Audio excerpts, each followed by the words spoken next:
Renarin ran after Yasna through the loft wards of the city. People clogged the streets, but she didn't use those. She leaped off buildings, dropping onto rooftops of the tiers below. She ran across each of these, then leaped down to the next street.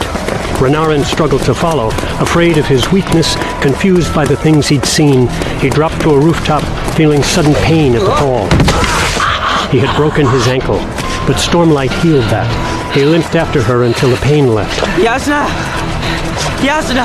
I can't keep up! She stopped at the edge of a rooftop.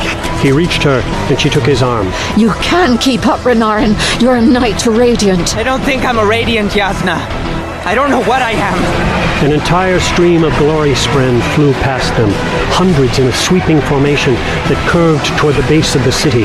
Something was glowing down there, a beacon in the dim light of an overcast city. I know what you are. You're my cousin, family, Renarin. Hold my hand, run with me. Yasna seemed focused on only one thing. That light. Unite them. Glory spren streamed around Dalinar. Thousands of golden spheres, more spren than he'd ever seen in one place. They swirled around him in a column of golden light. Beyond it, Odium stumbled back. So small. Has he always looked that small? Syl looked up. Kaladin turned to see what had drawn her attention. She looked past the fused who had landed to attack. She was staring toward the ocean of beads and the trembling lights of souls above it. Syl? She pulled him tight. Maybe you don't have to save anyone, Kaladin. Maybe it's time for someone to save you. Unite them!